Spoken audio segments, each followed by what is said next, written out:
for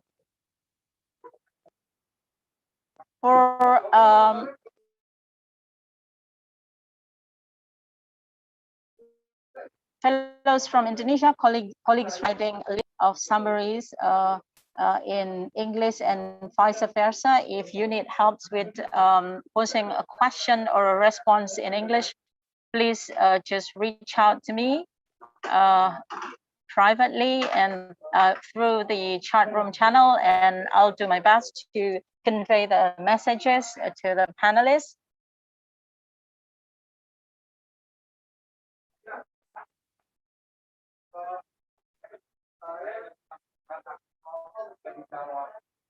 Some names are printed.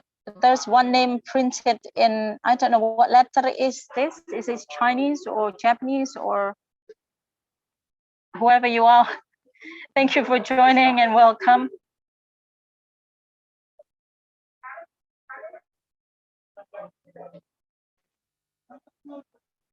I'm not sure whether all of you are currently sitting at your desk working your daily job, but that is me now. And that is why in the background, you may hear some noises from my colleagues sitting here at the CNN Indonesia newsroom. Apologies for the extra background noise. The discussion will also be published live through the SISJ YouTube channel, so we will announce the link shortly.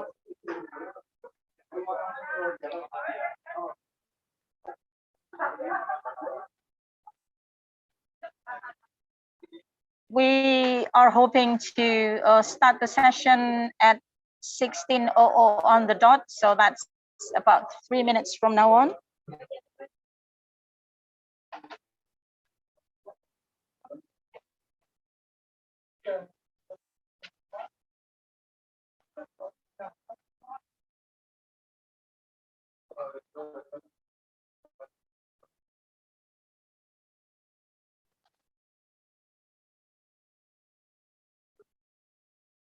Yeah, the YouTube channel is already been posted. Thank you, Ime. This will also be published through our official account on social media shortly.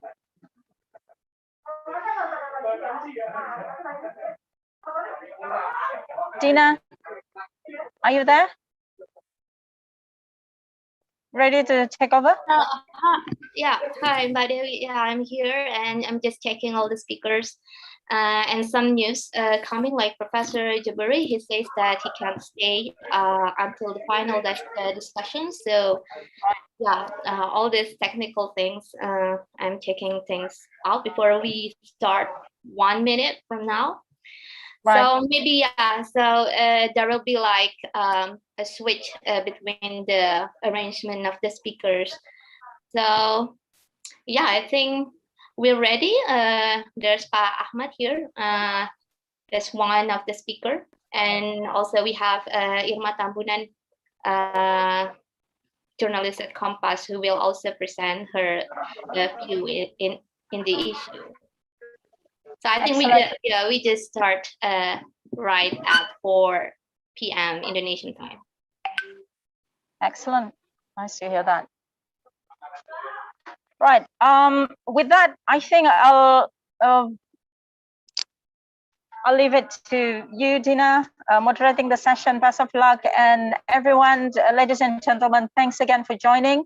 Looking forward to a productive and healthy discussion, and look forward to, especially to the colleagues, the journalist colleague, looking forward to amazing articles on the oil palm issue. Over to you, Dina. Thank you very much, Mbak Dewi Savitri. So, hello everyone. Welcome to the webinar of palm oil controversy, an event organized by the Society of Indonesian Science Journalists, or SISJ, and the Center for International Forestry Research or SIFOR. My name is Dina Rohmaningsih. I am the Executive Director of SISJ, who will moderate the session in the next 2 hours. Ladies and gentlemen, we know that oil palm is a controversial crop. It is a source of income for many people in Indonesia, Malaysia, and few other countries in the tropics. But at the same time, it has changed the landscape and altered the state of biodiversity in the regions.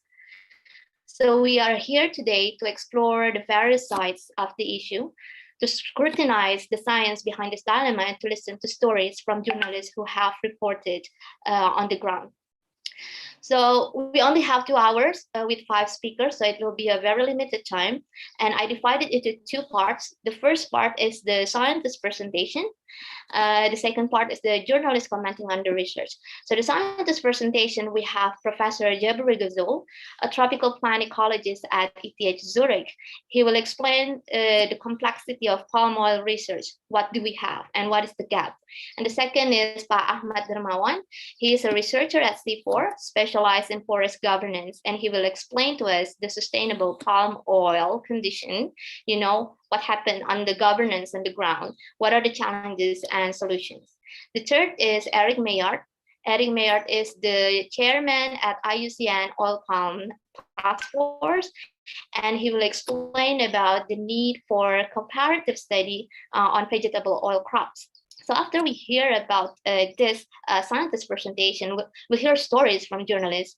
So we have Irma Tambunan. Irma is a journalist based in Jambi and works for Kompas. It is one of the leading news media in Indonesia. And second, we have Joseph Mbengbong. He's from Cameroon, works for Eco Sante Daily newspaper. As we know, Cameroon is the origin of oil palm, and it will be very exciting to hear stories from that. But before we start, please allow me to play an opening remark video from Mr. Jeremy van Loon, the Chief Communication Officer at SIFOR. Jeremy is now in Canada, so he has pre-recorded this before. So yeah, I will share his video.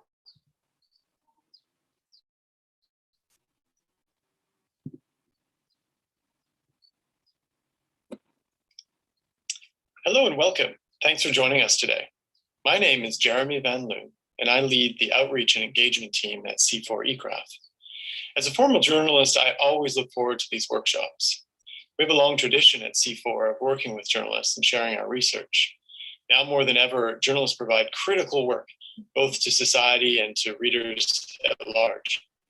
We've always valued our strong relationship with you through our on-the-ground workshops that we held in the years past, and sort of the ongoing interaction that we have with you as you write and work on your stories. Scientists and journalists are perhaps equally unique in their focus on truth, and that's why this relationship is so important and so symbiotic. As both journalists and researchers know, things are rarely black and white, and this is doubly true for palm oil research. As you know, palm oil in Indonesia is a very big import and export business. And 41% of palm oil plantation land is managed by smallholders who produce about half as much as the large private estates. Obviously, this is very important and has implications for designing strategies and affecting policies. And it's that kind of insight that's really critical, that is shared with the world. Journalists are expert at making research and many other things relevant by providing context and connecting the dots in your stories. It's important to verify and cross-check. All of these skills and inputs are really so vital for our societies these days, as science plays a more important role, as does information, in making sure people understand the challenging decisions that we have ahead of ourselves in tackling climate change or environmental degradation or social and economic issues. My colleagues are very respected scientists, and they're going to share their work with you today and their insights. I hope you learn a lot from them, and please ask them lots of questions. If you have any questions, please don't hesitate to reach out to me or my colleagues. And with that, I hope you have a great session. Thanks, and over to you. Thank you very much, Jeremy. So yeah, so we'll start the webinar right now. But before that, please allow me to let you know that we're going straight into the presentation of the 5 speakers. So if you already have questions, please drop it in the Q&A box and make it simple.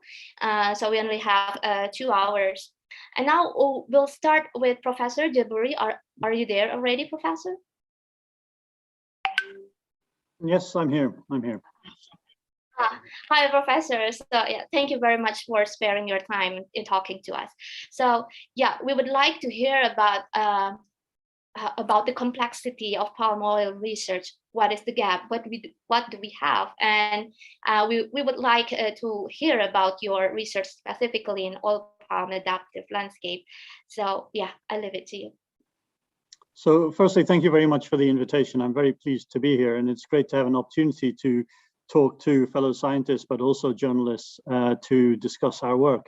Yeah, as a scientist, we're obviously interested in many aspects of oil palm and land management, but we also recognize that the issue, as has already been said, is very, very complex, and no scientist can ever contribute solutions, but rather we contribute to the development of a dialogue through which solutions may begin to emerge. So I think that's the first issue that I'd like to state up front, and that is that scientists don't have the answers. They simply contribute new knowledge that when taken collectively across all the different interests and is embedded in discussion, negotiation, and policy development programs, it can help but move the agenda forward and towards a more sustainable direction. So with that intro, let me start by also introducing the Oil Palm Adaptive Landscapes project, which has been a 6-year research project. Started in 2015, it's just coming to an end now. And it's what we call a research for development project. So yes, there is research, there's quite a lot of scientific research, but actually research papers and research outputs are not the primary objective. The primary objective is to use that research to create those dialogues that I was referring to earlier, to move the discussion again towards more sustainable outcomes across a range of scales, from local farm scales all the way up to national and even international dialogues. And that's what we've been trying to do using some of our tools, which I'll mention in a few minutes. Now, oil palm, as we all know, is very, very complex as an issue, as a challenge, as a land management objective or strategy. And it's complex partly because it embeds within it many different normative perspectives. So people have strong views about palm oil and oil palm management, and those strong views are shaped by their starting positions, be they conservationists or be they rural developers or local farmers or policymakers sitting here in Europe or in Indonesia. And those normative perspectives will either tend people to focus on some of the destructive aspects of oil palm expansion and production and palm oil production, such as those associated with conservation, or they may tend people to focus on the human rights and equity issues that oil palm affects. On the other hand, there's others who may focus on the more positive aspects of oil palm in terms of promoting the rural economy, allowing for development in otherwise marginal areas, supporting poverty alleviation strategies, or simply supporting the national development and the national economy of oil palm producing nations, palm oil producing nations. So there are these many different normative perspectives, and science struggles to answer these kinds of complexities, particularly when normative visions affect the dialogue. And scientists rather, there's a mention that science should seek the truth. And I actually have a problem with that. Science can never deliver truth. It can merely provide information and new knowledge. And that new knowledge is interpreted by people, and those people will interpret that knowledge in a way that fits within their own normative perspectives. So that's something we need to be very careful of.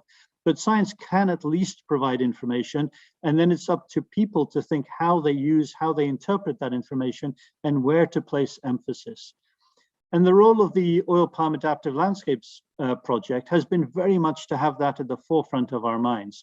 So yes, the project is all about producing new knowledge, science-based knowledge, producing the evidence base, but recognizing that people interpret and use that evidence and that information in a manner which suits their own priorities, their desired expectations, and that use of that information may not accord with how somebody else might use that information or where the emphasis might be placed.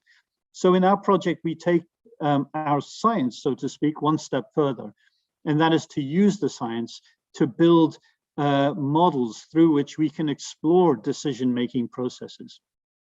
So in summary, science can tell us about the extent of change, for example, in terms of biodiversity loss or deforestation, or the trends in terms of poverty alleviation and increasing wealth in communities. It can tell us about greenhouse gas emissions from particular localities, and it can tell us about the water quality. But it can also tell us that the economic well-being of a region can also be improved through certain actions and through which we can also identify trade-offs with some of those more conservation-orientated positions.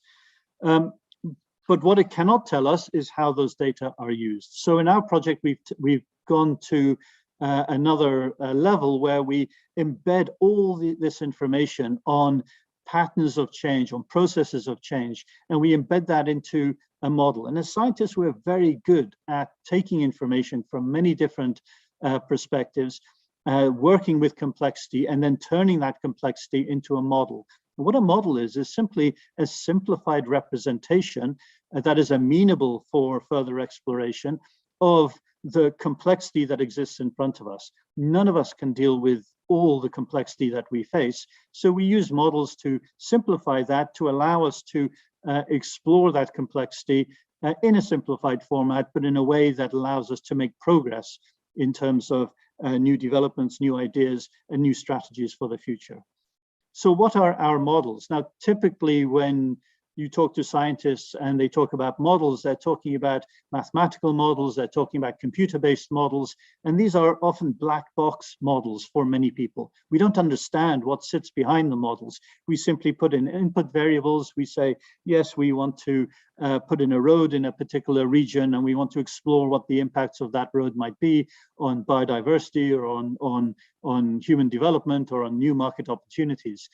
And the model spits out a whole load of outcomes, and we either believe those outcomes or we don't, or we use them to shape our decision making. But we don't really know what's going on behind the scenes. That's stuff that the scientists have developed. We wanted to avoid that that process. Instead, we wanted to really engage people who are practitioners, policymakers, farmers themselves, maybe representatives of non-government organizations and conservationists. We wanted to engage them in the development of the model and in the use of that model. And so the models we use are actually very interactive, and they're actually fun because they're games as well. They're role-playing games which represent the landscape and its complexities in simplified format. But because they're games, people can engage with them, they can make decisions, they can explore how those decisions lead to consequences, because those consequences are emerging on the board in front of them or on the table that they're on the tabletop model that they're engaging with. But in the development of this game also involves people. We ask people, we work with people and ask them about what their realities are. What do they feel are the important issues that they face? What are the patterns that emerge based upon the observations or experiences that they've had? And using all this information that we gather from practitioners, from policymakers and scientists and so on, we collaboratively build the role-playing game. And when that game is established, credibility is embedded in the game because it's been validated and tested by through its development with many different actors involved in this case, the oil palm setting. And then so they have a degree of belief that this model, this game, role-playing game model, truly does reflect the realities that they face. And then we can start testing different scenarios. We can begin to explore what are the consequences of perhaps further intensification or further expansion of palm oil into a particular area. And as those consequences unfold in the role-playing game system, then people can see those consequences unfolding right in front of them. And on that basis, they can begin to have discussions such as, is this something we really want? Are there any conflicts arising? Who are the winners and who are the losers in this? Is this fair? Do we want to pursue a different strategy, or are we prepared to accommodate the costs that this incurs because the benefits are so much greater? And if it turns out that the conflicts or the costs are too high given the benefits, we can maybe explore a different strategy, again, in the role-playing game scenario. But we can also do other things. We can test new policies. So the Indonesian government is coming up with all kinds of new policies for promoting sustainability of palm oil production within Indonesia. But we don't really know how well these policies are going to work. We don't know how they will be adopted or what the knock-on effects might be. So again, in a role-playing game scenario, which is underpinned by a lot of science evidence, but has also been developed collaboratively with many different actors, we can begin to implement policies. We can simply say, in the game scenario, a new policy has just come out from the Indonesian government that states that all palm oil has to be certified if it's going to be sold on the market. And then we can explore what the impacts of that is going to be among smallholder communities, among industries and mills, and we can explore the degree to which this is likely to be not just accepted, but the ability for these actors to actually implement such a strategy. And this provides new information, it leads to dialogues, but importantly, because it's a game, it allows people to negotiate and to discuss outcomes in a very non-conflictual way. We all know that the oil palm discussions are very polarized. There's a lot of antagonism between the actors discussing the oil palm issue. So one thing that we should be doing is trying to dissolve or resolve that antagonism and work towards a more collaborative means of negotiation. And role-playing games allow us to do that. Not only are they really good models representing landscapes through which we can explore scenarios, but in exploring those scenarios, the actors sitting around the table playing this game are having fun, they're negotiating, they're discussing, and they're in effect discussing real challenging issues in a very non-conflictual way, in a fun way. And that's very important to be able to move dialogues forward. So I'll finish with a short statement as to our role as scientists. Our role of scientists is not only to provide new evidence, new knowledge, collect data, build models, but it's also to facilitate discussions across many different actors who are often in conflict through the use of more accessible models that are collaboratively built with many of these actors. In effect, what we would like to be is honest brokers, individuals who other actors are willing to place a degree of trust in to be able to facilitate discussions that move towards acceptable solutions, not only acceptable to one party or two parties, but acceptable to everybody. We recognize that this is an ideal. Even scientists cannot truly be honest brokers, because I have my own norms and many scientists have their own normative positions as well. But at least by being somewhat neutral, somewhat removed from the system, but through our training where we're encouraged to be as objective as is possible, recognizing we can never be truly 100% objective, nonetheless places us in a good position to be those honest brokers. And that is what we've been trying to do through our oil palm adaptive landscape project. I think we've been successful in Indonesia, in Colombia, and in Cameroon, where we've been working in promoting these kinds of dialogues. And to a degree, we've been influential in changing action on the ground, but also in policy. And we've also been very influential in informing the European consumer markets of some of these complexities and the need to look beyond the immediate antagonisms or the immediate conflicts that oil palm might engender in people's minds. Thank you. Thank you very much, Professor Jaburi, for your explanations. Okay, it's very nice to see that, science is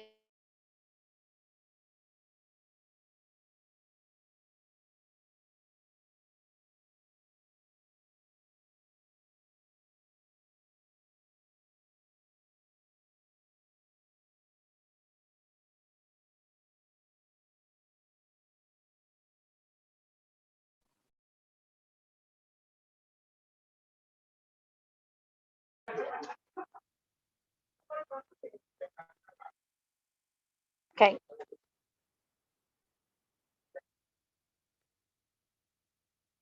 Apparently Dina is missing from the panelist room right now. She did have a concern about the stability of internet connection. So apologies for that, ladies and gentlemen. Okay, Dina is apparently losing the internet connection.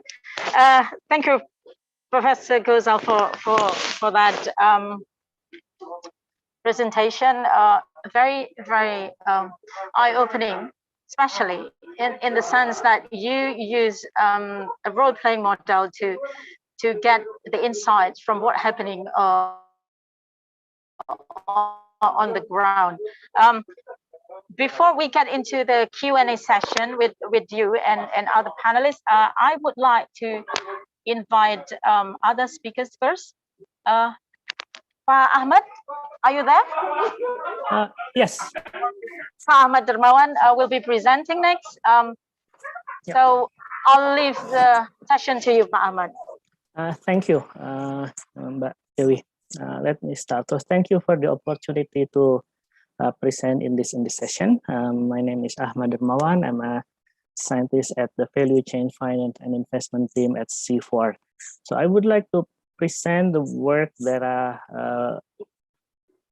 we have been a topic that we have been working on for several times, several years, and it's about a variety of governance arrangements governing sustainable palm oil supply. So the focus has been on in the producing side. It's been in Indonesia and Malaysia as the major producers, contributing to basically 90% of the global palm oil production. But it may also have some relevance with other countries as well.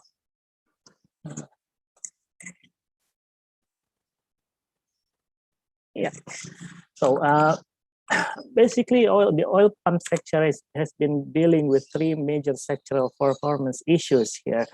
The first is that the conflict it's the conflicts over land and benefit flows, which is particularly linked to industrial plantation expansion. And then the second one is the large yield gap between the level reached by the plantations and the level produced by the smallholder or small-scale producers. And the third one is the detrimental environmental impact.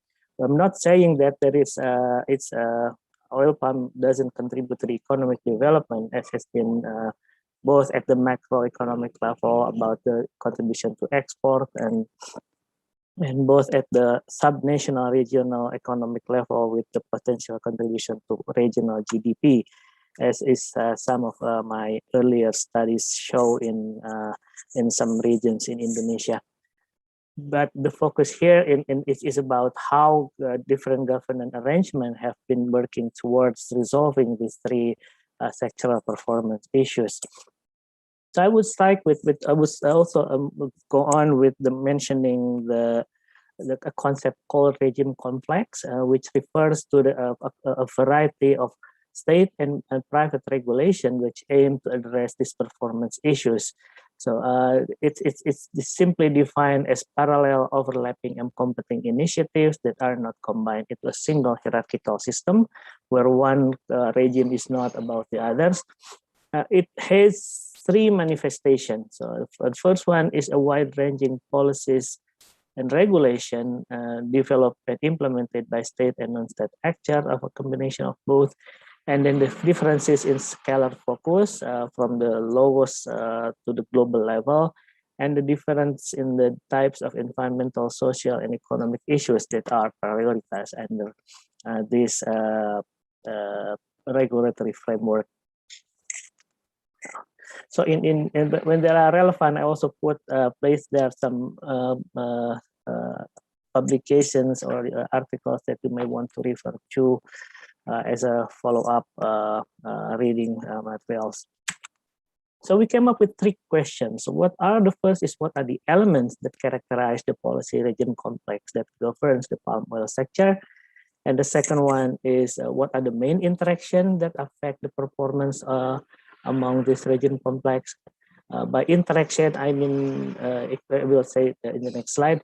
And what is the potential of the pathway identified to bridge these performance gaps and enhance regulatory cohesion?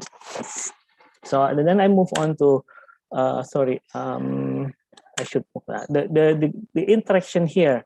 I mentioned 3 types. The first is the complementary, where public and private operational mechanism reinforce each other, and then antagonism, where public and private operational mechanism undermine each other. Or the other one is called disconnect, where private regulation substituting state regulation, but they fail to establish a productive interactions. So I'm going back to the previous slide here. I hope you can see that the complex picture here, but it simply reflects the value chain schemes or value chain actors, and then from the left side you see the different regulatory public regulatory frameworks on 5 issue areas or 5 policy themes: finance, trade, fiscal, production, and land.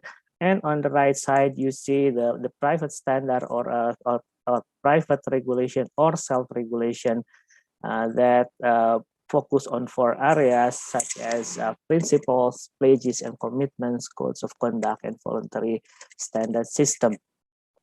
So at the bottom of the graph, you see that there is a landscape where there are company, plantation, farmers with a type of scheme farmer here I mentioned, which has some sort of partnership agreement with the plantation, and then third-party companies which supply to the companies, which can be formal and informal, and independent smallholder. And then up to the chain is the mills, the company and independent mills, and then going back to the more global actor from traders, processors, good manufacturers, and financial institutions that provide financing to the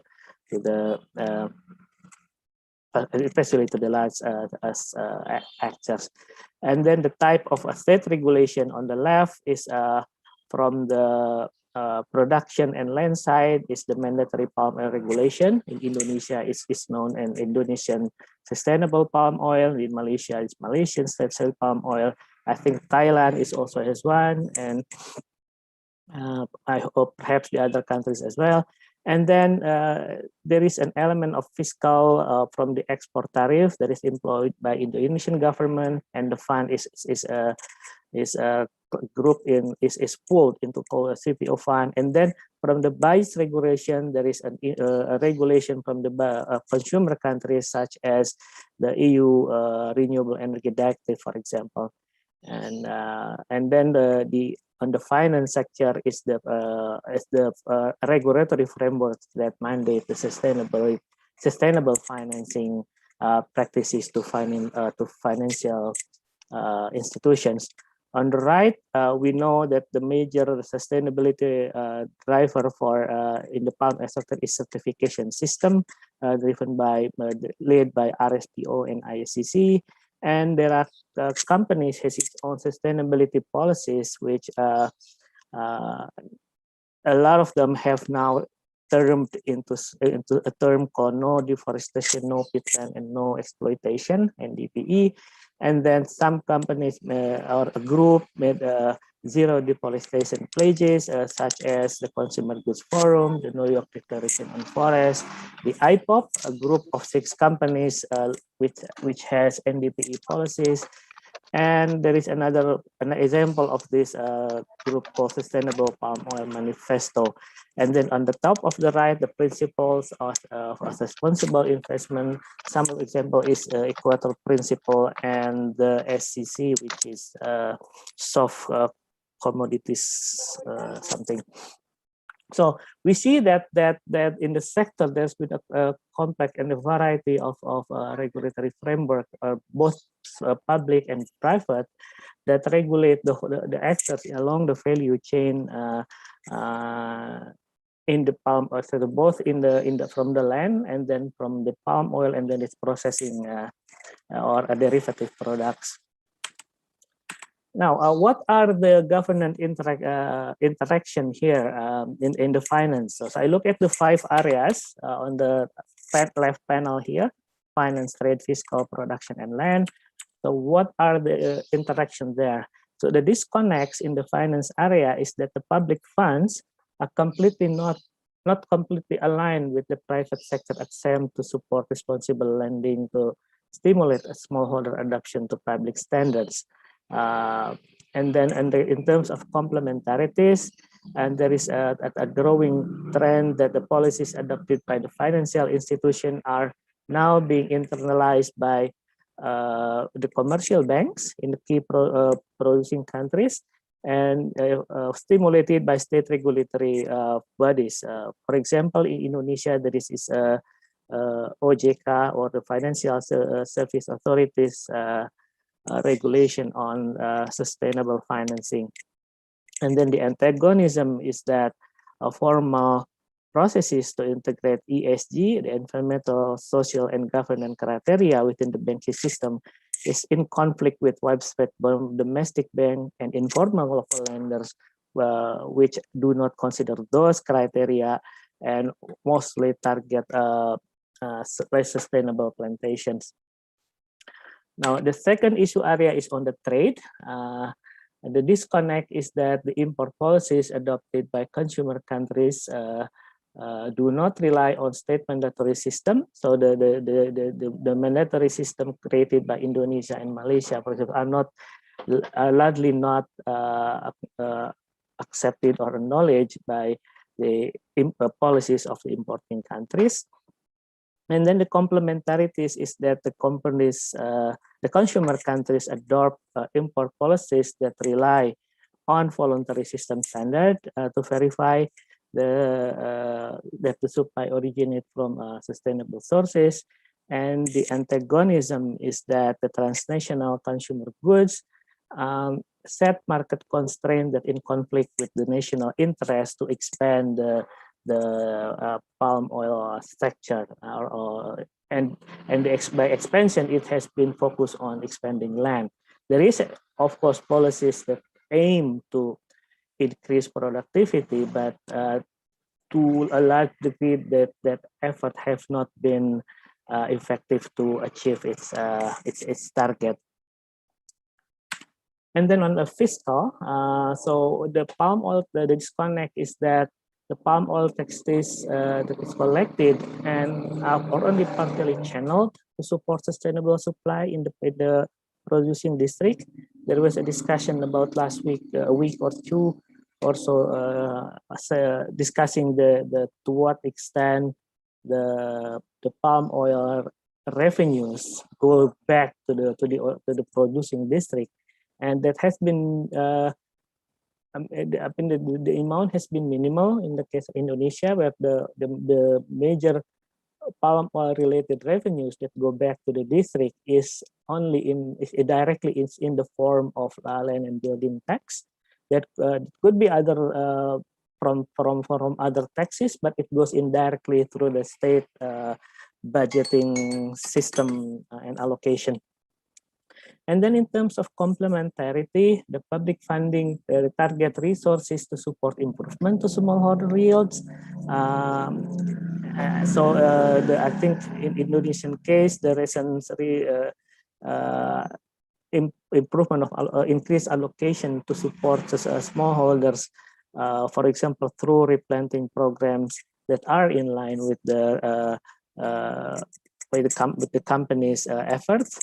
And the antagonism is that, and it's been seen in some studies on the political economy of palm oil, is that local authorities use the informal ways to capture economic trends from plantation and the political influence through granting permits or promise of land allocation, especially close to the local election. In terms of production, and the disconnect is that there are different types of standards and method linked to legal, sustainable, and clean supply chain are developing to segregate different types of palm oil.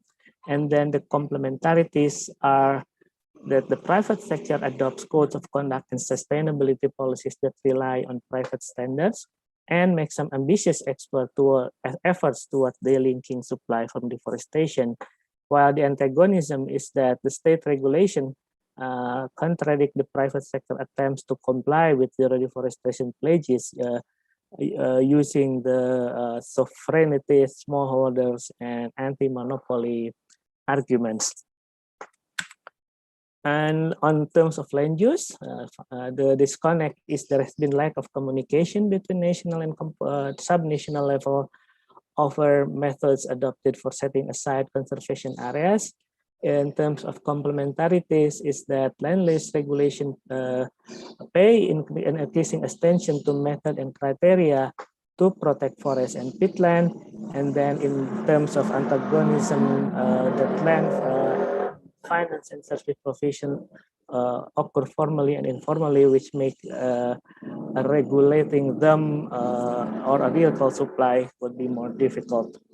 So this last slide here, the three pathways. So I have three in my slide, three pathways to positive sustainability. The first is to refine and harmonize the sustainability regulation and standards.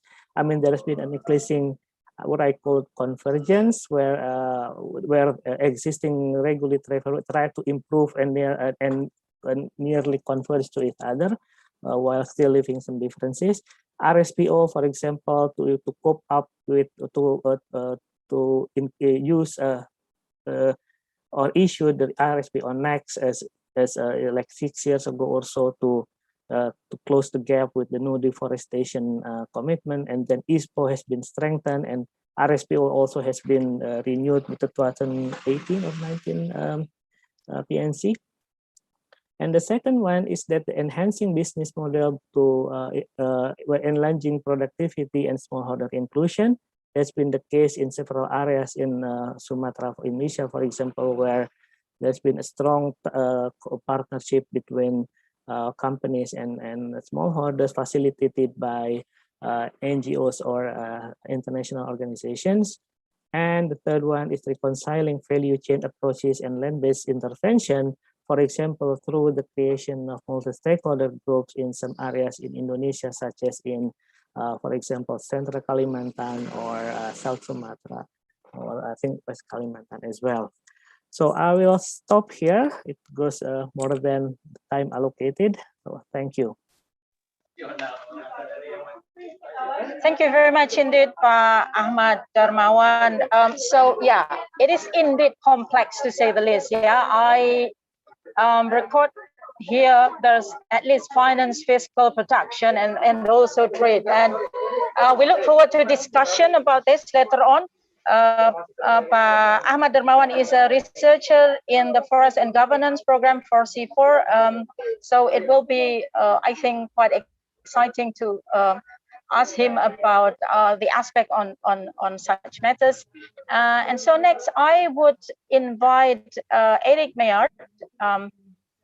Eric is an independent researcher and study biodiversity management and conservation. Also affiliated with University of Queensland in Australia and University of Kent in the UK. Eric, are you ready? Well, I would hope so. All right, over to you.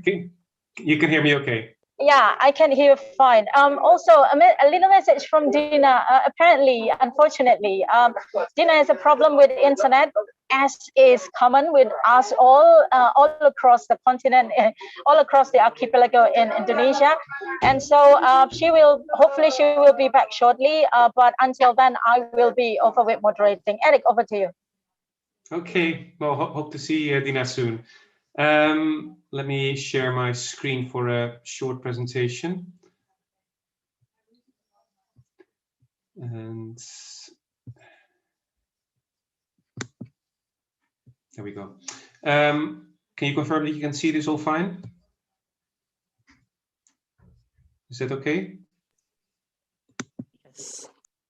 Okay, thank you. All right, so I'm Eric Meijert. I co-chair the IUCN Oil Crops Task Force. Until quite recently, we were called the IUCN Oil Palm Task Force. And the members of the task force recognize that talking in isolation about palm oil only doesn't really make sense in terms of broader global sustainability matters. And the fact that a lot of these vegetable oils are to a certain extent interchangeable really requires that we look at the broader picture of vegetable oil producing production across the world. And therefore, we are now the IUCN Oil Crops Task Force. I will start talking about palm oil a little bit, just to emphasize stuff we already know, but people still underestimate the major role that oils play in our daily lives, whether it's for food, for cosmetics, surfactants, for biodiesel, of course, and a whole bunch of other things that we are using either animal fats or vegetable oils for, and that we can't really do without. There is a need to a certain extent in our lives for vegetable oils. The other side of the coin is that for some of the countries that produce these oils, this production is a really important contributor to national income. Here's some figures on the right. For Indonesia, it's 1.5% of GDP, at least according to those numbers. They're, I think, a few years out of date. Malaysia, it's about 3%. Papua New Guinea, it's about 2.5%. So that's a significant part of the economy that is driven by the production of vegetable oils, in this case, palm oil. Palm oil, of course, produced in the tropical countries, primarily in Southeast Asia. The map here at the bottom, number C, shows that the areas on Borneo, Sumatra, Peninsula Malaysia, southern Thailand, and parts of the Philippines and Sulawesi as well. Significant areas are taken up by oil palm.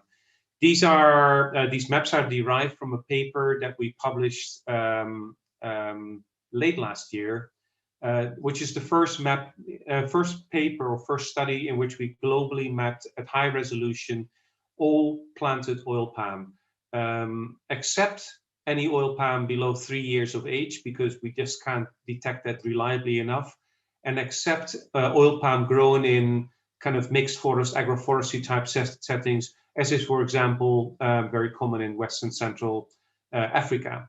So globally, about 1/3 of that is smallholder, 2/3 is largeholder. And I know that distinction is not as easy as I make it sound. There's lots of differences in scale of palm oil palm growing. But that sort of gives an idea of how it is broadly distributed across these two categories. People always want to talk about deforestation. I put a figure here of less than 3%. It is really a rough guess. I think it indicates that sometimes you hear some of the debates around palm oil, and it is made to sound like this is the biggest driver of deforestation around the world. Well, that is simply not the case. We know cattle ranching is a much bigger driver of deforestation than some of the other agricultural crops as well. It is low, it's not insignificant. And in places like Southeast Asia, for example, Malaysian Borneo, it's a major driver. Probably about 50% of the deforestation there is directly associated with the development of oil palm. So locally, an important driver of deforestation. Globally, not insignificant, but also not super large. And because the deforestation, where it happens in the tropics, and the tropics are generally rich. The tropical forests are rich in biodiversity, also because they're still relatively untouched, and therefore oil palm is associated with a large number of critically endangered, and vulnerable species, 193, including iconic species like tigers and chimpanzees and elephants, and of course the orangutan. And I always get the question from journalists when they want to talk about oil palm and why it has such a bad image. And one of the first things I always say is orangutan. Those two were early on put together and started to generate this polarization as oil palm being the evil crop, destroying the lives of this wonderful primate. And as a scientist, I've been working, as Jabari Ghazul was saying earlier as well, to try to bring more nuance in this discussion. So can we just look at the facts around this? And it is a fact that oil palm has devastated large areas of orangutan habitat, but it's not the full story. Some of the other stories about oil palm that people tend to overlook, this is based on a recent study we conducted in Brazil, Malaysia, and Indonesia, visiting a number of really well managed oil palm plantations, including Agropama in Belém in Brazil, who have set aside about 60% of their 100,000 hectares land holdings for conservation. And those are stunning forests with incredible Amazonian wildlife, including some species that don't occur anywhere else but in that plantation area. I've worked myself with a company in Indonesia, Avstindo, specifically on the management of orangutan populations within their concession in West Kalimantan. And while it's clear that the company itself has generated significant loss of orangutan habitat, they're also retaining large HEV areas that retain a population of about 150 to 200 orangutans. Another example, Rea Kaltim, working hard on managing population of critically endangered crocodile species. And for a species like orangutans, I always say I will never really consider an oil palm plantation as orangutan habitat.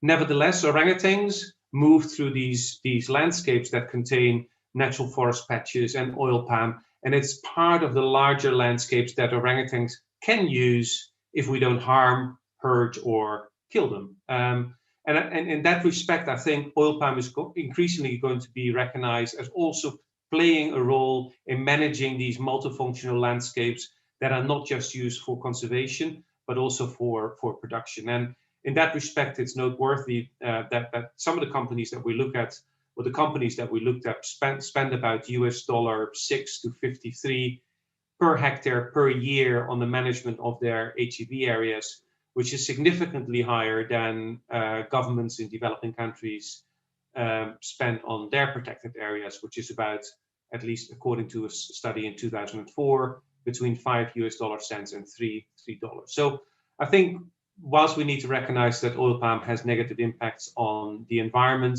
I think increasingly there needs to be recognition that they can also play a positive role in retaining, investing in conservation where the government simply doesn't have the funding to do this as effectively. I mentioned it earlier, I don't think we should be talking about oil palm in isolation from the other crops.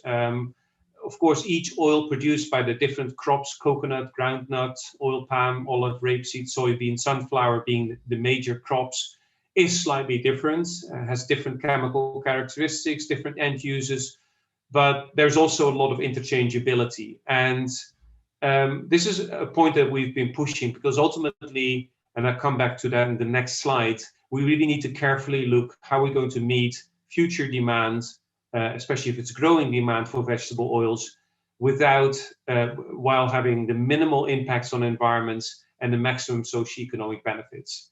In that respect, it's interesting to see that some of the oil crops are taking up much more lands than oil palm, maize and soy especially, but also rapeseed is larger, peanut is larger, sunflower is larger, only coconut and olive are probably taking up less land than oil palm. And what is important in this is one factor that we always talk about, and that is yields. Oil palm among these main oil producing crops produces more oil per hectare than any of the other crops. And of course, it's clear for crops like maize and soybean, they're not just grown for producing oil. Soybean and maize are primarily grown for food and feed, and oil is almost a byproduct, you could say. Whereas oil palm, of course, is fully focused on the production of palm oil, kernel oil. Coconut also has mixed uses. It is important though to look at that, and it's also important to recognize that of these crops, oil palm, coconut, and olive are the perennial crops. They stay on the land for many years. Oil palm quite often for 25 years, coconut even longer, and olive trees. I'm speaking from Greece right now, where there's probably trees 20 kilometers behind me that have been there for 1,000 years and are still producing olives. And that longevity of these trees means that there can be higher biodiversity and ecological services associated with these plantations than the annual crops, which are sown, grown, harvested, and then you're back to bare soil, and generally the biodiversity associated with that is considerably less. I'm going to skip over these other numbers for now, focusing on this yield issue. And here, just for an illustration, I've run a very simple scenario. The current total demands for vegetable oils in the world, it says here 165 million tons. I think it's nearly 190 million tons now. Is predicted to grow by 2050 to over 300 million tons. Now, ideally, if that is true and that demand is going to increase, we're going to meet that demand through increasing the yield. So no additional land needs to be allocated to the production of that additional oil need. Now, looking at how yields have grown in the past, it is unlikely that we can achieve this higher production only by increasing yield. So very likely additional land needs to be allocated to the production of oil. And because of the yield differences, it then becomes really important to decide which crop to use. Here I've run two very simple scenarios. Scenario one, where the palm oil production is constrained to 50 megatons by 2050, and all the future demand is going to be met by soy. So you need a lot more land for soy production. In fact, the extra land you need here on the left is about 280 million hectares. That is huge. That is significant. If, on the other hand, everything would shift to palm oil, you need far less land. And I wouldn't focus so much on these actual numbers. There's a lot of problems with these kind of scenarios. But I think the important take-home message is that it is really, in terms of the magnitude of the land choices, in a time and a future when land is scarce and land needs to be very carefully allocated to either conservation of biodiversity and environmental services, or to food production, or other needs. We need to be really careful on how we do that, which crops we choose for that, so that the minimum amount of land is needed with the least negative environmental impacts and the greatest socioeconomic benefits. And that is an important discussion. I think for Indonesia specifically, it's an interesting time. At least what we're seeing at the moment is that oil expansion is really slowing down. These graphs show for the different parts. This is a paper by David Gavot that is currently in review, so please do not tweet this further. But this is a graph showing how oil palm has expanded in, for example, here on the top left in Kalimantan, where the dark parts of these vertical bars indicate the oil palm expansion in land that was already deforested or degraded. And the lighter bars is oil palm expansions in areas that were forested. And you see for pretty much all parts of Indonesia that the expansion, the additional area of oil palm really peaked around 2010, 2011, and then really came down. In Sulawesi, around the same time. In Sumatra, maybe slightly earlier, but all very much the same trend. Why that is, we don't really know. It's a time also when palm oil prices, crude palm oil prices have been quite low. So the economic financial incentive of expanding oil palm wasn't as high as it was in 2009, 2010. But of course, there's also a whole range of governance measures, regulatory measures that have been put in place in the meantime, including a moratorium on new oil palm licenses and so on, that have probably helped slow down this expansion. And then we have a situation when things are not so wild anymore. Not everyone is banking on oil palm expansion. Not everyone is expanding and going all over the place, opening up land without proper planning. So I'm kind of looking forward and hoping that this more stable situation allows governments and producers and others to start working on a more stable system where we can fine-tune things like biodiversity management and social conflict issues much more carefully than during that phase when it was expanding so rapidly. So wrapping up, as a scientist, I think to have this more nuanced discussion about oils and oil impacts, we need to know some basic things. We don't know where the oil crops are grown. We've just globally mapped at high resolution oil palm. There's no such maps for even the big crops like soy and rapeseed, let alone sunflower or coconut or any of the other crops. And I think it's important that we have that, because then we can actually see what the past environmental impacts have been on natural ecosystems. I think we need to know a lot more about yields. Ahmad Darmawan talked about that earlier, and socioeconomic benefits and costs, and also understanding how among the many sustainable development goals and their indicators, what are the synergies and what are the trade-offs? Are there situations where sun deforestation is offset by so much benefit, socioeconomic benefit, that kind of balances out? Are there always conflicts between these objectives, or can some find a sweet spot where oil palm production or palm oil production or other oil production has kind of an optimal point, either under smallholder or industrial scale production?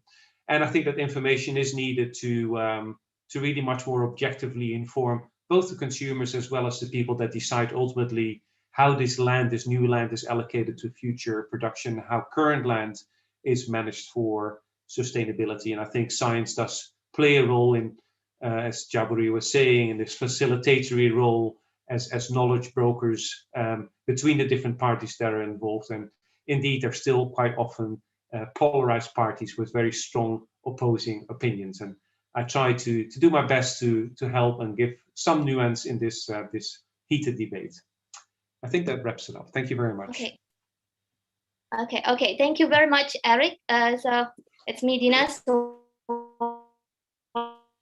sorry for myself. An anti-mainstream explanation, anti-mainstream view, because what we usually have is a debate between the pro and anti-oil palm groups. So yeah, after we hear presentation, Eric, Professor Jaburi, and Darmawan, floor to journalists. Here we have Irma. Irma, can you hear me? And Joseph from Cameroon. Hello, Dina. Irma, okay, you're there. Okay, Irma. So we have heard presentation from Professor Jaburi, from also Ahmad Darmawan, about how science role, how science can play in the dilemma of palm oil, right? So I would like to hear your story from the ground you found. So everyone, Irma is based in Jambi. It is a province in Sumatra, and there's quite a wide oil palm plantation in there. So yeah, please, Irma. Thank you, Dina. Hello, everyone. My name is Irma. I work for Kompas Daily, the largest newspaper distribution in Indonesia. I have covered the oil palm subject for the last 10 years in the island of Sumatra, especially in Jambi province. And what I found was the massive impact of its cultivation in various aspects, namely the environment and biodiversity, the life of indigenous people, and the rise of social conflicts. Maybe my fellow Ricky can share the screen. Ricky, can you share the screen? The slideshow. Thank you, Ricky.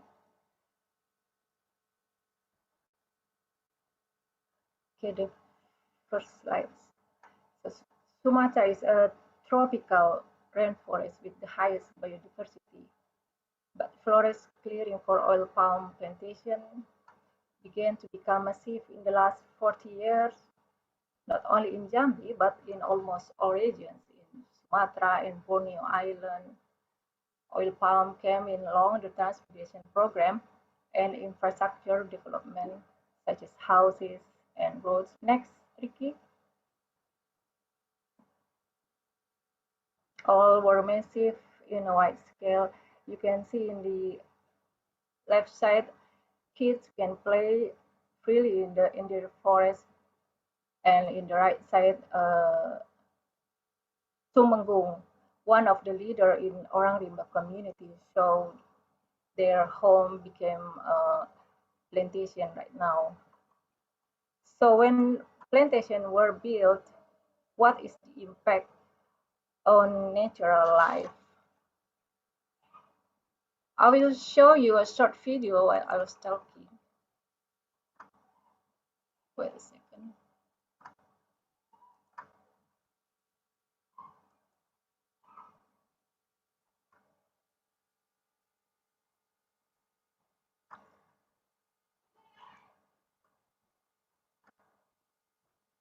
Okay. You can see here how Orang Rimba live in the plantation, in the palm oil. It is the home of Jambi indigenous peoples like Orang Rimba, also Talang Mama and Batin Sembilan tribe.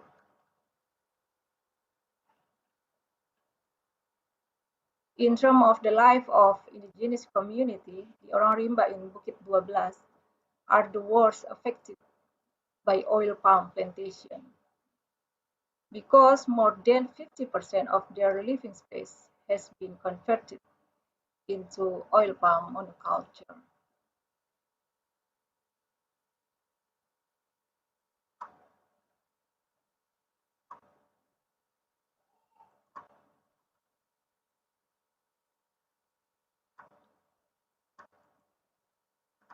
We can now come to the slide.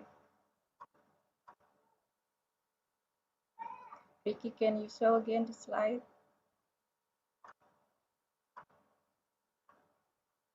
Okay, next slide.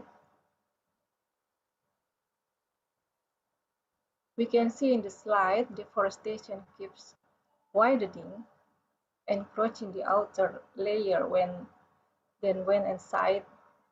This only shows the condition until 2008, but the pace of deforestation keeps continue after that time. On the one hand, the opening of oil palm is a sign of development. On the other, it destroyed the indigenous people's life. Next slide. So if we ask Orang Rimba today, where is your home? They will say, our home is this forest. But this forest is not what they hope.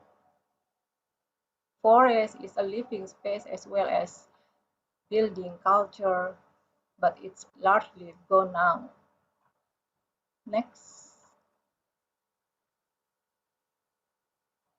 This is the situation in their living space right now. Okay, next, Ricky. I published a report, The Disappearing of Flores Flower. It explained the trauma of Orang Rimba when they saw construction heavy machines destroying their home. For them, the sound is much more terrifying than a tiger's roar. Next slide. This is the report.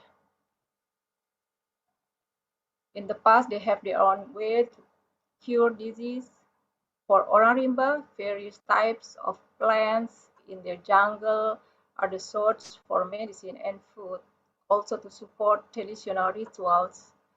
For example, to carry out a marriage, the Orang Rimba are required to provide 100 types of flowers. They believe that the fragrance of flower is effective in inviting the gods to come to give their blessings. This is what will happen if deforestation cannot be stopped, so they will lose their home in 2034. In 2015, a research from the Eichmann Institute found the severe vulnerability of the orang rimba to disease, especially infectious disease, particularly hepatitis and malaria.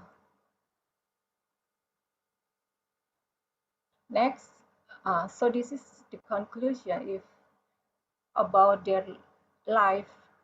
If they loss of forest, means they loss of livelihood,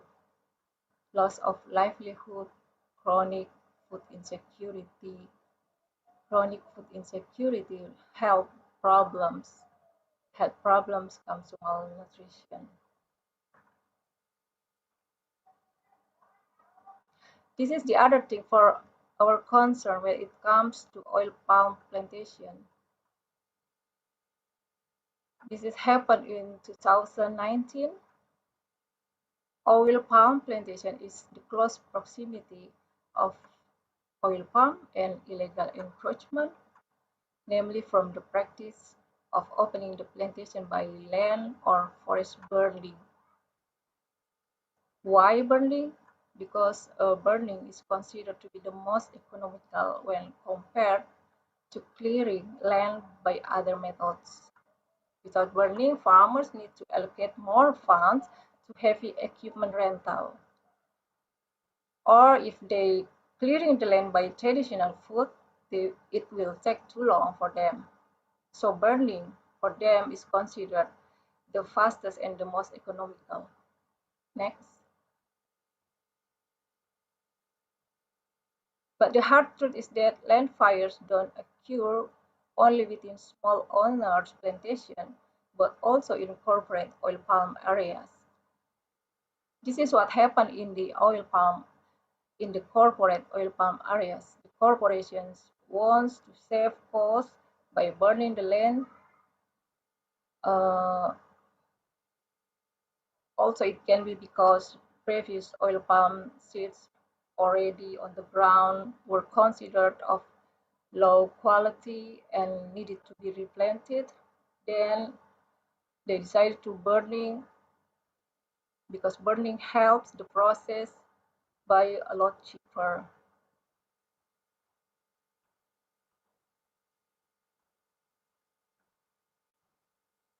Okay. Thank you. Terima kasih, Dina. Thank you. Thank you, Irma, for your presentation. So ladies and gentlemen, when we talk about oil palm,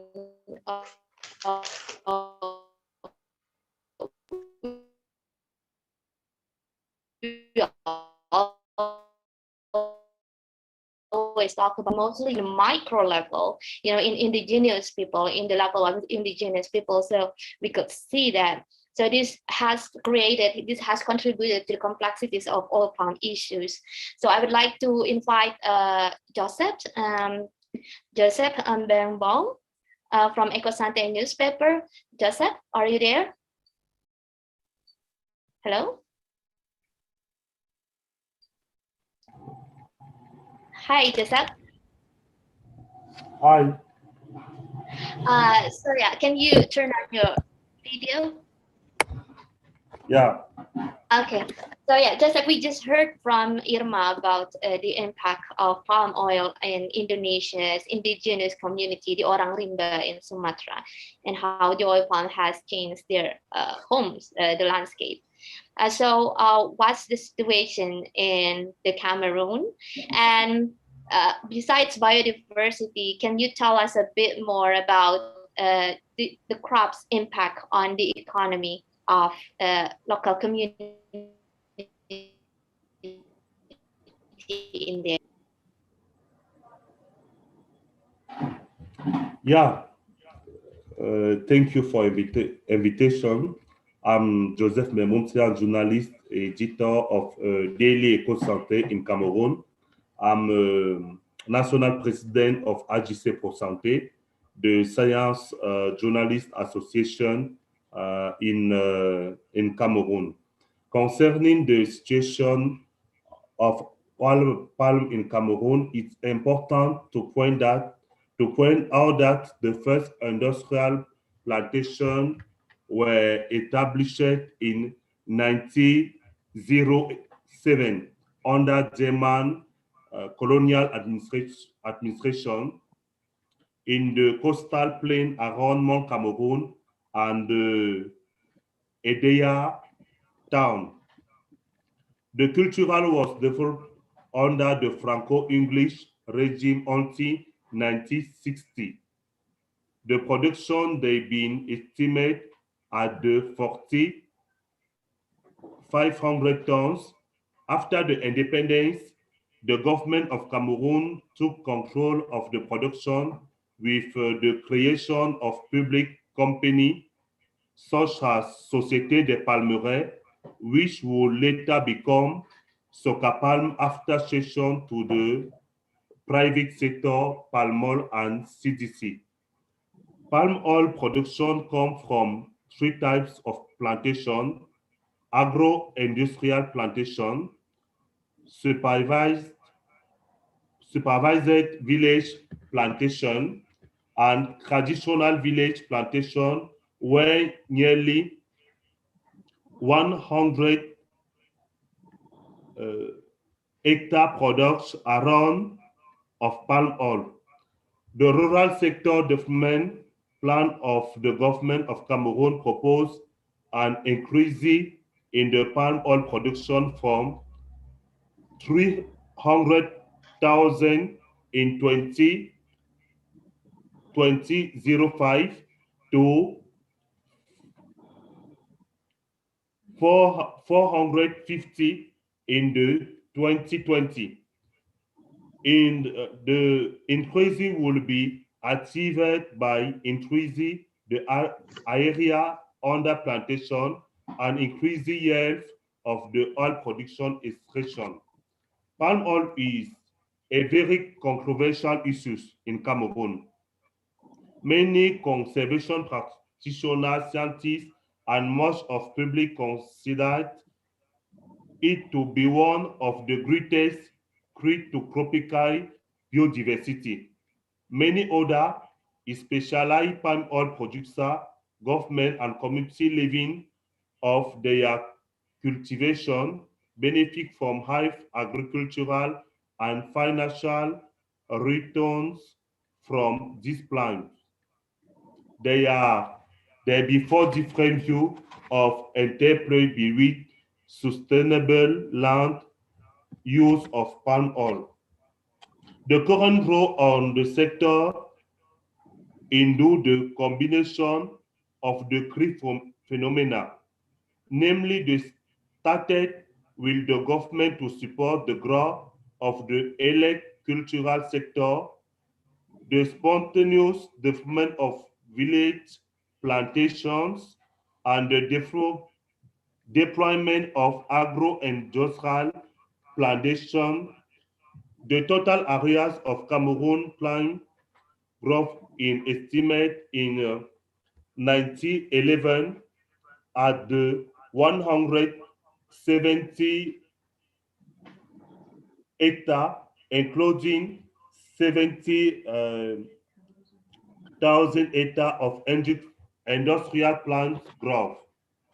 The action of the agro-industry in favor of cultural development concern the supply basin of oil mills which are not saturated during the peak production period. This agro-industry then seek to create more chemists by increasing the areas of their own industrial plantation when their concession allow it, but also by supporting small planters to increase the yield of the their plot and production by extending the village auction, delivery of selected plants with easy payment, technical support, advice on fertilization, supply of fertilization, and wholesale price with easy payment. About impact on biodiversity in Cameroon, recent analysis of the environmental and social impact of agricultural development in the humid tropics have revealed two major risks: deforestation and land grabbing. Agricultural development in Cameroon is not exemption to this double risk, thus modifying the challenges of sector. In this zone, agricultural development is carried out mainly by the conservation of the forest into agricultural land by different actors, agro-industrial and managerial company, oil palm, rubber, banana desire, pineapple, tea, and well has farm, employer and family, food crops for consumption and sale, the same cash crops as the previous one plus coffee, cacao, etc. The pursuit of the agricultural and more generally agricultural development in this area therefore represent a real risk today for the conservation of biodiversity and carbon sequestration if this development continue the decrement of these forests.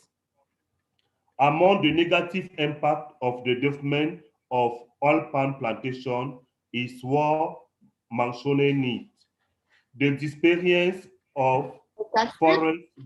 Sorry, yeah, you. Please. Have 2 minutes left, just to remind you about the time. Yeah. If properly planned, the development of the oil will result in strong economic development of the region concerned and a significant reduction in rural poverty, poorly conduction, the expansion of oil palm cultivation risks the disappearance and forest of high conservation value and negative impact on local population of an indigenous community. To amplify the positive effect and reduce the negative impact, it is essential for the Cameroonian government and the stakeholder concerned to develop a comprehensive strategy capable to building the rapid expansion and sustainable development of the sector.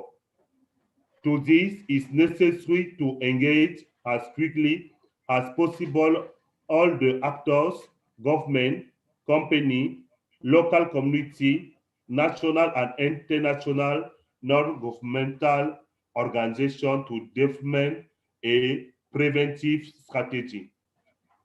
Concerning the science publication, as for science publication, they are important for a good situational analysis, but we must also take into account the population who experience other reality on the daily basis. In Cameroon, people do not trust scientists too much because they consider them to be agents in the service of international film. Between assertion and research, we must take more into account the reality on the ground, but research is important to improve practice. Thank you. Okay, thank you very much, Jasad, for your explanation. So yeah, so I think I would like to ask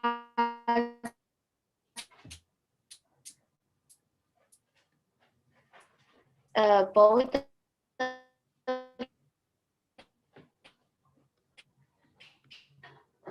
Jasad orang rimba by Institute of Biology. Could you tell me more about that and how that inform your reporting?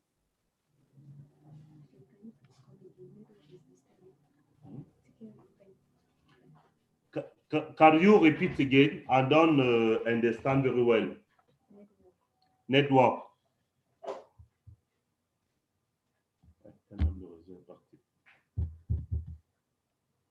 Please. Like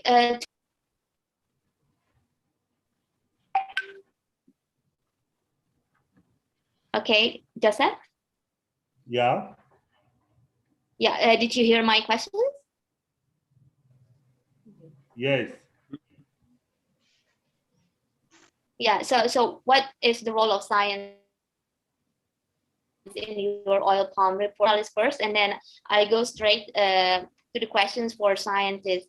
But I think hear more from the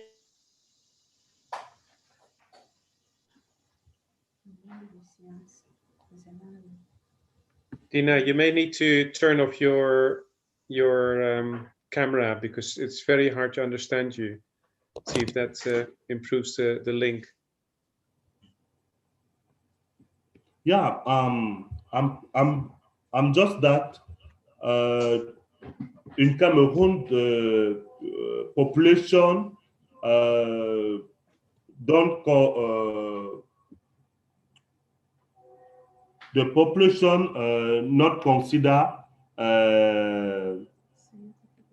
scientific result because he think that the scientific he work for the interest for the government or the international themes. When you, for example, when the government building the project with the science of the scientific, the population is not the volunteer.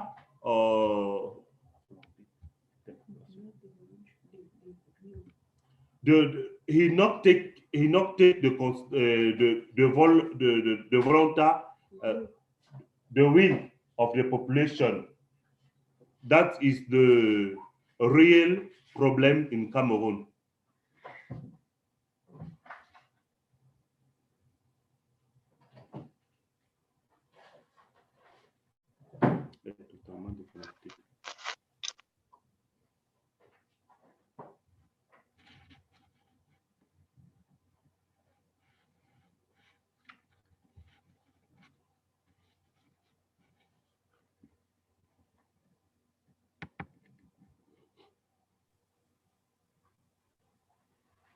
Thank you, Joseph, for that question. Sorry, everyone. Hi again. This is Dewi again, taking over from Dina. Apparently, her network connection is so bad that she keeps on losing the network, and as a result, she keeps popping to and fro.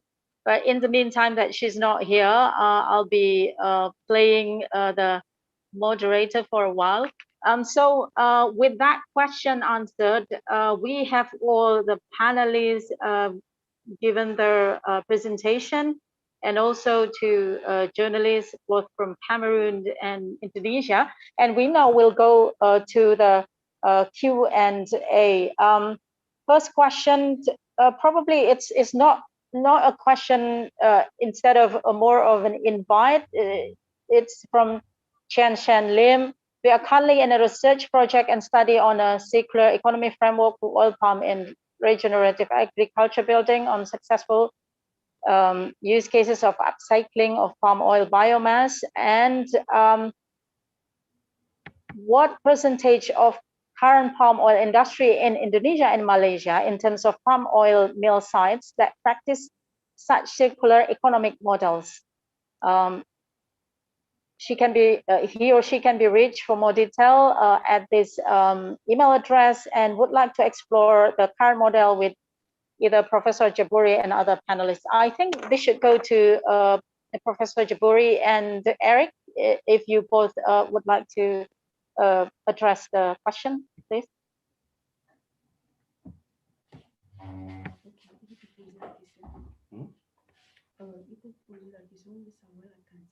Eric, are you still there?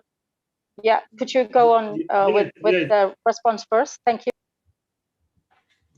So you may need to repeat the question specifically for the science, because it didn't come through very clearly here.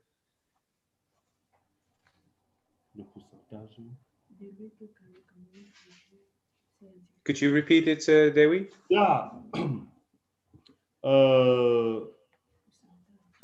Yeah, the percentage given country chronic palm oil deficit around 50,000 tons per year, contributing to the balance of a imbalance of its great balance. Necessary is, please. Sorry, Joseph. The question I think is posed to Eric, and it goes as follows. We are currently in a research project and study on a circular economy framework for oil palm in regenerative agriculture.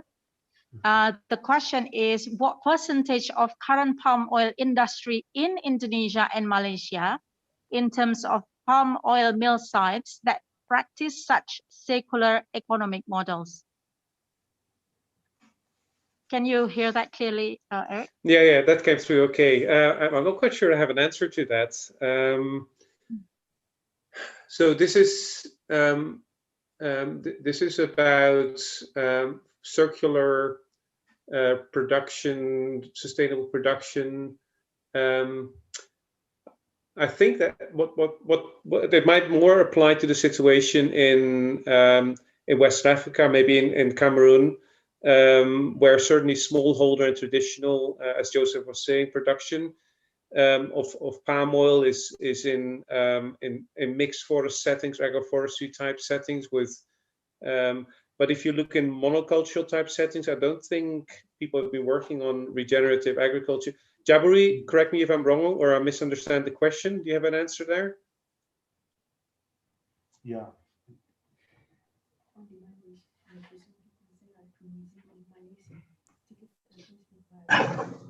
Yeah. Okay. My research based in Cameroon. I have a statistic about economic palm oil in Cameroon.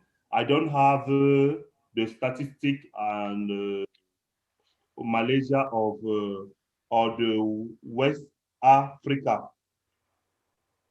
All right. Okay. Professor Jaburi, are you still there? Mbak Dewi, if I may add. Yes, please. Mbak Dewi, can I? Silakan, Mbak. Okay, thank you.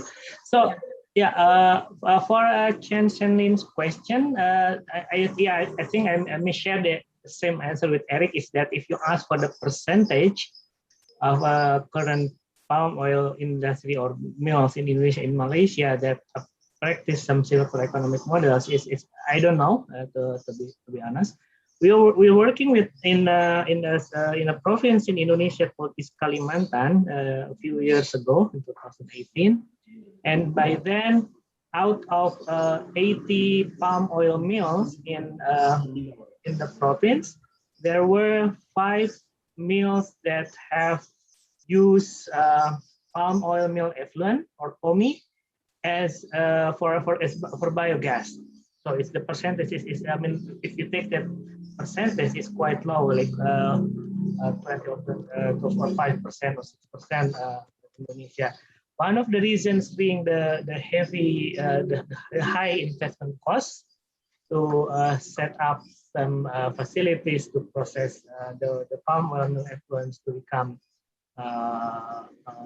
to be used as a biogas for power plants.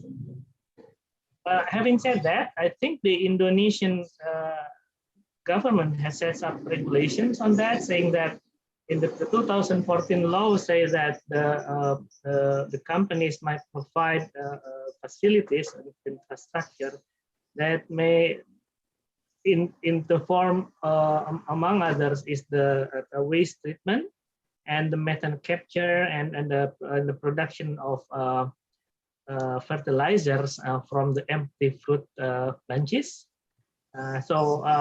Yeah, at the regulatory level, it's there, but the extent to which it's really implemented and enforced, that's something I cannot answer fully.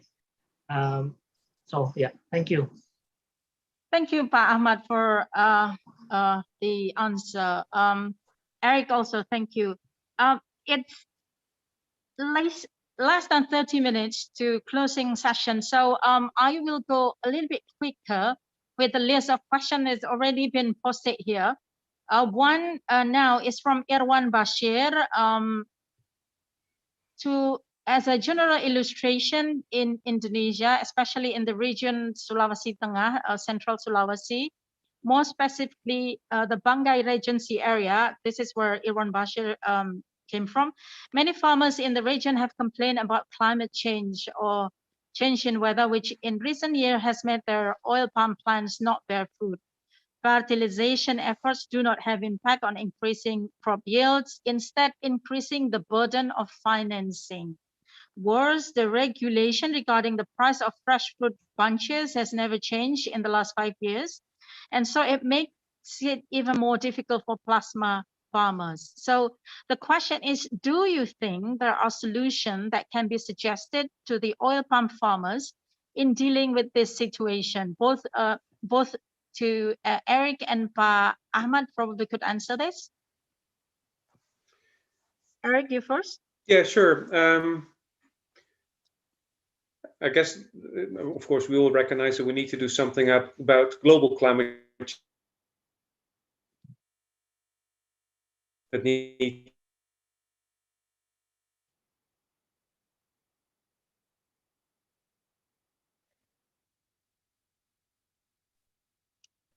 Eric, I cannot hear you. Is it just me, or are you missing from the wave?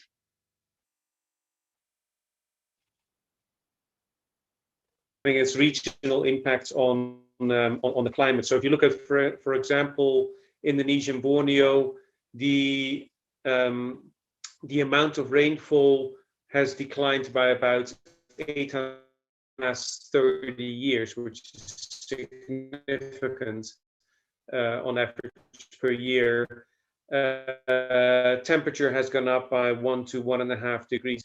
And this is having an impact on a water-sensitive and heat-sensitive crop like oil palm. So it wouldn't surprise me if these trends continue, that places, the drier parts of Kalimantan, for example, the southeast, but also other parts of Indonesia, become increasingly marginal for production of palm oil, just because there is not enough water available, or the dry seasons are too long. And therefore you just reduce your yield, and it's no longer economically feasible to produce profitable palm oil. At the same time, of course, everyone is always working on new cultivars and new clones that are more heat resistant, lower water needs, So there's development there, and it is challenging, and I can see that you need to be very careful in where you allocate land to the production of palm oil, especially if you think that these areas might be climatologically unsuitable in the near-term future, because then you're just wasting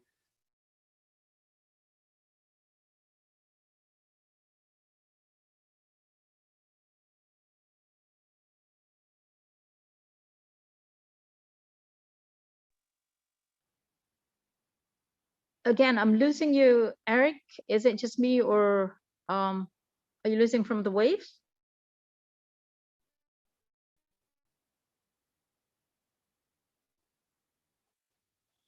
Can anyone confirm?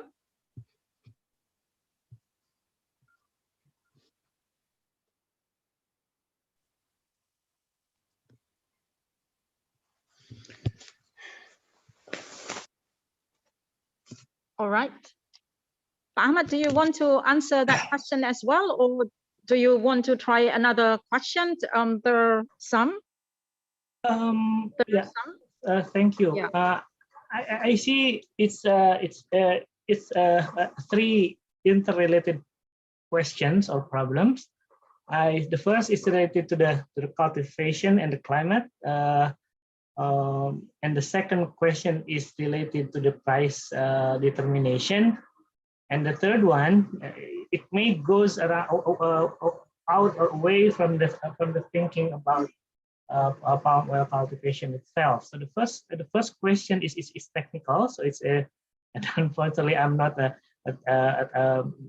palm oil technical person. So I mean I cannot give an answer, a best answer about what you do after the fertilization fails. But I think if the smallholders are in partnership with the companies, then they should look for help to the companies to identify the technical problems that affect the production and the productivity. In terms of a negotiation of the price, this is where the local government role is important, because the price, I think, if I'm not mistaken, the price, the base price or this price is set up around bi-weekly. Sometimes it's monthly, sometimes it's bi-weekly, depending on the region, and that's a negotiation between the mills and the local government. So this is where the local government should hear the voice of the smallholders to ensure that the smallholders get a fair price, and understand the background of the reasoning why this is the case. I mean, there could be a reason, a situation where there is no export, the export is dropped, and then there are a lot of supply of stock and in Indonesia and in domestic market, which means that the price of the newly produced oil will be lower than expected. The third one may involve some thinking about whether to continue or not to continue with the oil palm business itself. So it's a benefit cost and assessment. What would be the benefit of leaving the oil palm business, and what would be the cost? And that the smallholders need to balance that out between keeping it as a business or leaving the business and move to something else. So again, it's a benefit cost analysis, and you need some analysis to do that before making a decision. Thank you. Okay, thank you very much, Pak Ahmad Dermawan. So I'm sorry, I don't turn on my video because there's some problem with my internet connection here. So maybe I would like to move to Eric. So Eric, what is the example of research that reconcile the need for palm oil as well as the need to conserve biodiversity? Do you think that there are such kind of research and this research are underreported?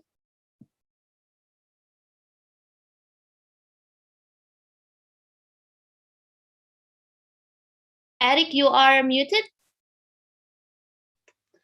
Sorry, can you run it past me again? The kind of research that reconciles palm oil, and then I lost you.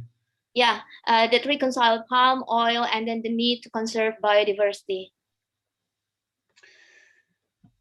Well, as I said earlier, I think one of the key things that we need to look into is, I mean, as I said, we don't even know where the current crops are grown. We don't have a map of the global map of the soy producing areas in the world at high resolution or rapeseed. So as long as you don't have your map, you don't know what the past impacts have been, and you don't know what the potential future impacts are going to be. So I think mapping all these oil crops first is a really key step. And then we need to very carefully look at if additional land needs to be allocated to the production of oil, which crops are going to be used. There is a tendency now to, for example, from the EU to try to move the production of vegetable oils to the EU itself through growing our own soy and rapeseed. And that is also a problem for biodiversity. It's not like the European continent or European EU area doesn't have its own biodiversity problems. And there's massive issues there with disappearing insect populations. Soils are in a really bad state ecologically. So there's an urgent need to seriously look at the conservation of wildlife and biodiversity and ecosystem services in Europe as well. So to me, it's not just about avoiding deforestation in areas that could produce oils such as Indonesia, Malaysia, but also ensuring that areas that have been ecologically degraded, such as in the United States, in Europe, are being ecologically restored. And they're of course different issues, but to me there are similarities there that we need to look at. Really important, as I said earlier, to work on the sustainable development goals impacts of oil production, and understanding where you have synergies between different goals, where production of oil can really lead to reduction in hunger, in poverty, improve education, and other similar goals. And so far, our Indonesian research shows that the contribution of industrial scale palm oil doesn't actually benefit the villages that live near these populations that much. Certainly, people that live close to the forest edge would be better off without oil palm. This is according to Indonesian PODES data. So I think more of that research is really important. Thank you. Okay, okay, thank you very much. So there's another questions. Maybe this is for Pak Ahmad. So this is from Agung in Smartry. So the role of sustainability from government or certification institution, I think, can be followed only by company plantation. So how to manage smallholders? We know that more than 40% are smallholders, and how do smallholders catch up with all those regulations? Yeah, thank you. I think there are several ways.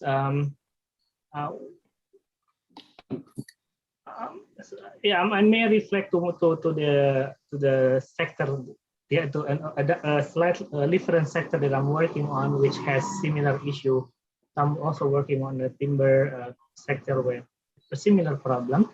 I think one of the once the certification is made mandatory, there should be efforts made by both central and local government to work together with the companies to ensure or to help to facilitate that smallholder is able to make it certified.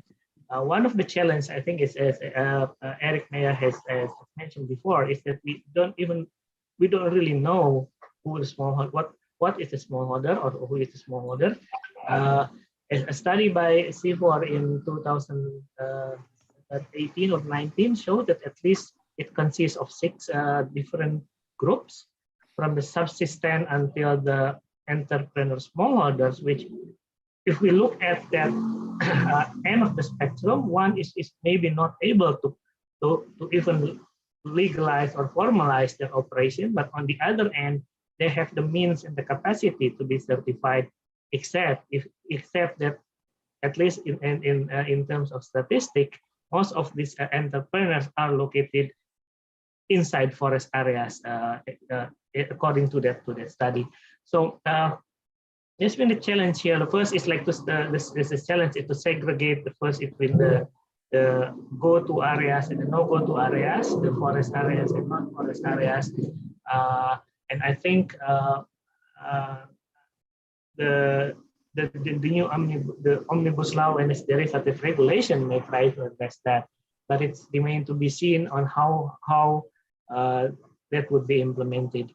So yeah, smallholders, I think we really need to know who they are and then make a targeted effort or approach to each of a different type of smallholders, because they may have different means and capacity to meet or to be able to be certified. So that's it.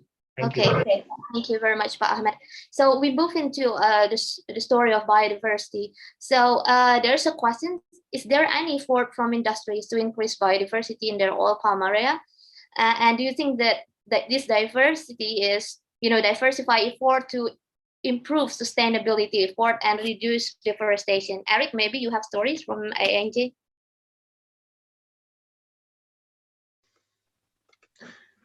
Sorry, I had to step out. I completely missed your question. You have to repeat it. My apologies. Sorry. So it's about, is there any research that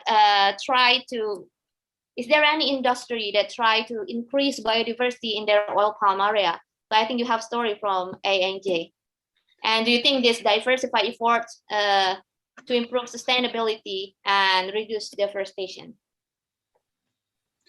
I don't know whether it reduces deforestation, but I think the point that we're making is, it seems a bit strange to me. Like again, in Europe, we talk very happily about the value of agricultural lands for biodiversity. A lot of our species, they occur on agricultural lands, and we're quite used to valuing that.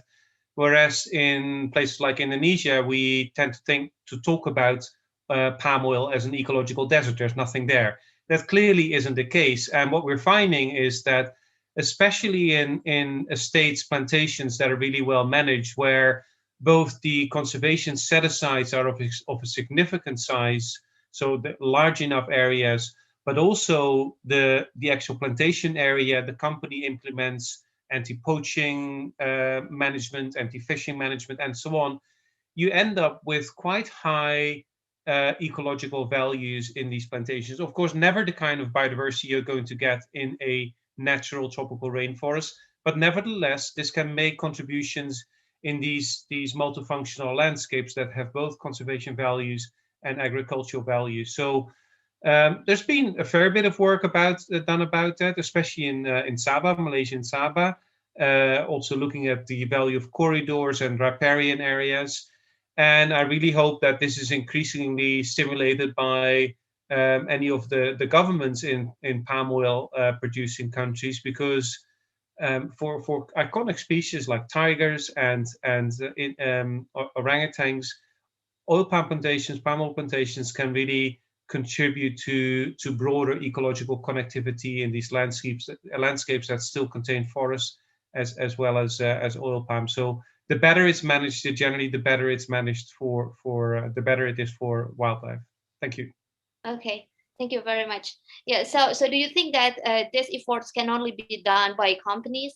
So while smallholders, the research to reconcile biodiversity is still inaccessible for smallholders? I think there's definitely opportunities within the smallholder sector as well. It's just a much more difficult task to approach. I mean, there are many more smallholders than there are large holders. Large holders are generally well connected. If they're RSPO members, they know what the rules and regulations are. They're quite aware. But I don't think that means that smallholders couldn't be approached to play their own role in ensuring that biodiversity values are maintained, and that is both through protective management of wildlife within the planted oil palm areas, as well as in any kind of forest set-asides. For example, if oil palm is adjacent to hutan desa or hutan kemasyarakatan, there are opportunities to link those ecologically. Hasn't been much work done on that, and it will be difficult to do this effectively. But I guess you start spreading ideas, and the media play a role telling stories about farmers that are taking up these ecological principles within the production of their own palm oil. So definitely something that is important. As I indicated earlier, about a third of the land allocated to oil palm is smallholders. So we really have to address that aspect as well. Yeah, exactly. So yeah, thank you very much for your answer, Eric. So in the meantime, for everyone in Jakarta, selamat berbuka puasa. We are now in Ramadan, so yeah, please break your fast. Selamat berbuka. And in the meantime, we continue to ask questions. So this is a question for Irma. How do media frame or report the non-human victims as they got affected by the fires from the oil palm plantation? How it compare to the reporting of human victims, and any priority? In my opinion, we shouldn't place the issue of biodiversity loss as less important. Indeed, from economic point of view, it will be difficult to calculate the value of the loss would be different to human victims. For example, how much money lost from delayed flight schedules or the number of people suffering from illness. All this loss value can be calculated, but loss of biodiversity has a major impact on the balance of life widely. So media also need to put priority on the loss of biodiversity because the land of forest fires. Shrinking biodiversity will have an impact on human life. For example, when the fire broke out in 2015 in the peatland area in Sumatra and Borneo, many animals were burned to death. Some of them were key species such as Sumatran tiger or orangutan. This would have big impact on the balance of our ecosystem and also our lives. Thank you very much, Irma. So there's another question for Pak Ahmad, but maybe Pak Ahmad sedang berbuka puasa, is having iftar. Pak Ahmad? Yes, please. Yeah. So Pak Ahmad, with such complexities, is it really sustainable to continue the oil palm production the way we do it right now? So if not, please elaborate ways that it could do otherwise. So with the current state of oil palm cultivation right now in Indonesia, do you think it's going to be sustainable? That's a difficult question because sustainability itself is, it's framed. So it's not just an absolute measure when yes or no answer is applicable. I think as I saw in my presentation, there have been efforts by each of the both private and public regulations to improve and to some degree converge or closer to each other, which is a good sign to me. Like when the company set up the no deforestation commitment, which at the time it was said it was higher than the RSPO. Then RSPO set the RSPO next and then improved the principle and criteria. That's a good sign. So again, when on the other hand, when the ISPO is then strengthened as both in terms, at least in terms of its regulatory power, from being a ministerial regulation to the presidential regulations, it shows some commitment to improve its implementation. So it remains to be seen how do these standards converge and where each of the governance the regulatory framework respect to each other, acknowledge each other. I think it's been there has been a study on similarities and differences in sustainability standard and ideas for example for mutual recognition as ways to as one of the ways to reconcile a plural legal orders among sustainability governance frameworks. So yes, it's not a yes or no to the way I say it. So is it moving towards is it changing toward the better, or is it changing towards the worse? I see it's at least based on some preliminary indicators that as science is moving towards a better conditions. Thank you.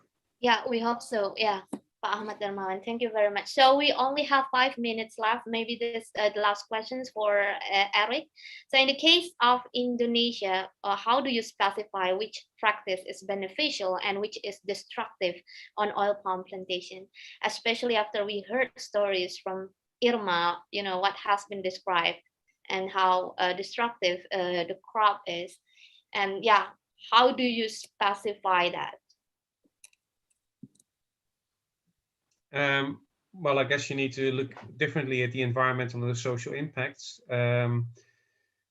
I think in general, if oil palm goes into forested area, that is not good. It's of course not good for the environment, but as our analysis of the Indonesian potensi desa data have shown, it's also often not good for the people that lose access to their forests. So I have hope. I showed a graph earlier of the declining expansion of oil palm in Indonesia, and I hope that that trend of decline continues and that the land really stabilizes, because there is still a lot of land allocated to palm oil which hasn't been developed yet.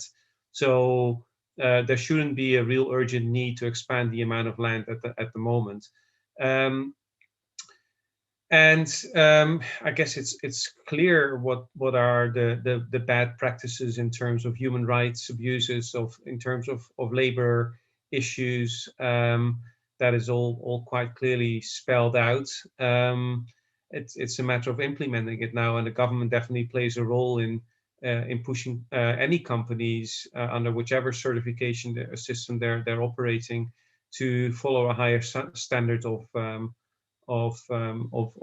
rules and regulations, including for the environmental management. I would like to see a situation where orangutans, at least the orangutans that live outside national parks, protected areas, which is the majority of orangutans, somehow peacefully rub shoulders with smallholder producers, other farmers, not just oil palm, but other crops, plantations, and that somehow this landscape stabilizes, still maintains its ecological functions, its climate functions, water, flood preventions, all these important things that are associated with poorly planned land uses, and that somehow this balances out. Yeah, that's a long way to go. So let's keep working on it.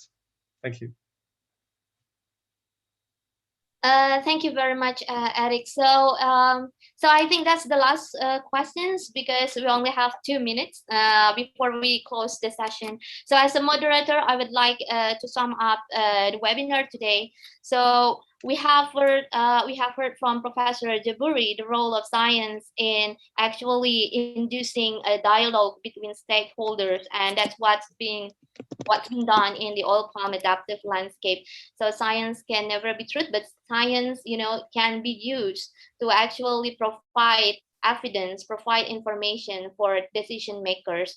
So we also have explored the science that that can be used to increase biodiversity in the oil palm, but also at the same time we have complexities in assessing the level of sustainable palm oil, as previously presented by Pak Ahmad Darmawan.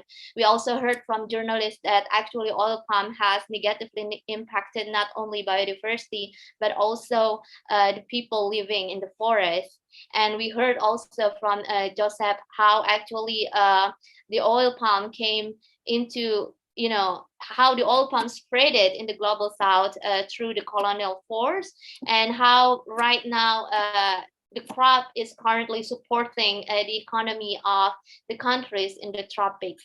And based on the discussions today, we heard that scientists are actually working to make science to be heard in the decision making, and they hope that we hope that science and the reporting of science can contribute to the reporting of the oil palm industry as a whole. So I think that's all from us here at the Society of Indonesian Science Journalists and also from the Center for International Forestry Research. I would like to say my apology for all the mishaps that happens, especially about the internet connection problems. But I believe that many of us gain useful information. And for those of you journalists in the fellowships, please start writing articles based on the 4 webinars that we have. And we would be very happy to see the wonderful stories that will come up from this fellowship. And at last, I would like to say thank you very much to Pak Ahmad Dermawan, Eric Mayard, Irma Tambunan, and Professor Jabori Gazol, as well as Joseph, for speaking in here. So I myself will close the session. Okay, maybe I turn on my camera so it's safe right now.